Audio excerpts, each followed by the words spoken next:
I want to tell you something I noticed at a creative conference I just got back from. 500 people, artists, makers, fiber people, small business owners, and somewhere around day 2, I realized I couldn't find a single person who seemed like they had a normal brain. And I mean that as the highest possible compliment.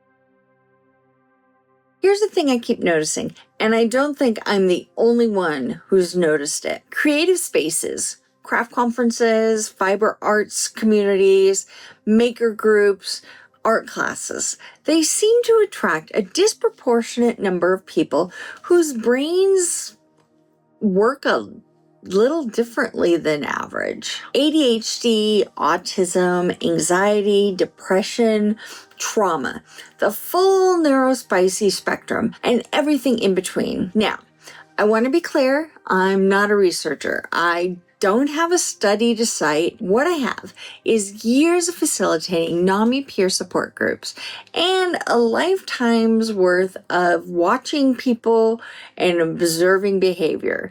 I'm a bit of an introvert, so if you know, you know. And what I've noticed is that a lot of people who find their way into creative communities are people who have spent significant energy in their regular lives performing a version of themselves that fits better into spaces not designed for them. The fiber arts world specifically. I think there's something about repetitive, tactile, focused work that regulates the nervous system that runs a little hotter than average.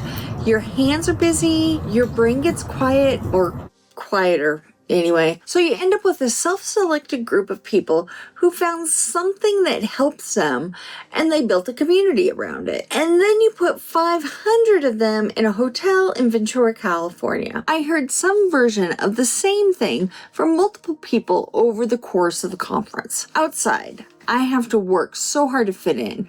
I'm always editing myself, always too much or not enough or just off somehow. But there, everyone's like me. For a few days, I just get to be normal. I want to sit with that for a second. Because what they're describing isn't just, I found my people, though that is part of it.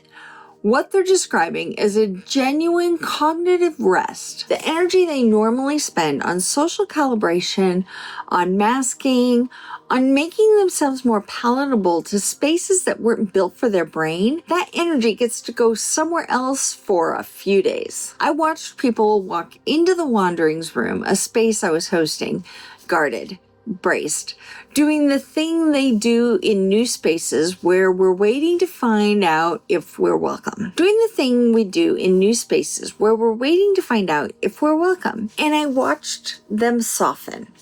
Not immediately, but over the course of a few minutes, something would shift because nobody was looking at them like they were too much, because the person next to them was also a lot. And that was just fine. I have schizoaffective disorder. I wear hearing aids. I show up to a craft conference with a service dog and 2 years of knitting under my belt, which in art terms means I'm still basically a toddler. And nobody made me feel like I needed to justify any of that.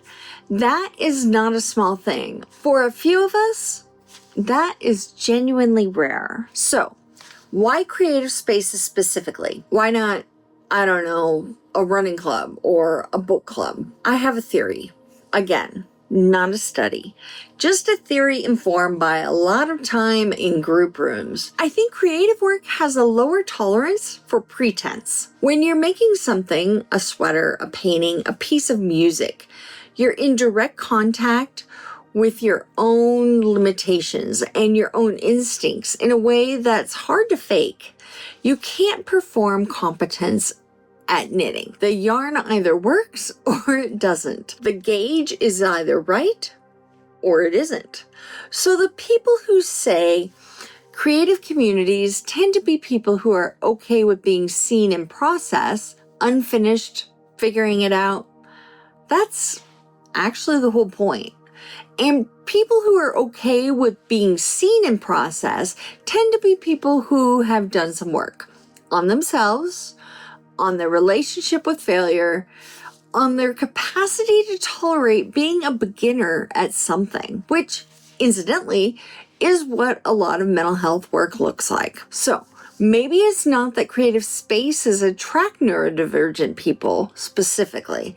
Maybe it's that creative spaces attract people who've learned, one way or another, that the performance of having it all together is exhausting and ultimately not worth it. And neurodivergent people, people whose brains have always required more explicit coping, more self-awareness, more deliberate management. Maybe we just arrive at that conclusion a little earlier. Here's what I want you to take from this. Whether you have a diagnosed condition, a suspected one, or just a general sense that your brain is a little more high maintenance than average, the spaces where you feel welcome are not the only spaces that exist. I know that sounds obvious, but I think a lot of us, especially those of us who grew up masking, who got very good at fitting in by sheer force of effort, we can start to mistake the spaces where we have to work hard for normal. And this space where we don't have to work as hard start to feel suspicious, too easy, like we're getting away with something. You're not getting away with anything. You just found a room where the furniture fits. Creative spaces, fiber arts communities, maker spaces, craft guilds, even something as informal as a knitting group at your local library. These are places where a lot of us have quietly landed without quite understanding why we felt so at home. Now you know why. And if you haven't found your room yet, keep looking. It exists. It might be a YouTube channel about fiber arts and mental health. It might be a community around that channel. It might be something else entirely. But it's out there. And you're allowed to walk in. I'm putting more of this kind of conversation into my Substack. Creativity, fiber arts, what it actually looks like to make things while managing a brain that doesn't always cooperate. Free to subscribe, link in description. And if you want to go deeper, I'm opening Patreon next month. More on that soon. If this landed for you, tell me in the comments. Tell me about your room, where you found the place where you got to be normal for a while. New videos every Wednesday. I'll see you next week.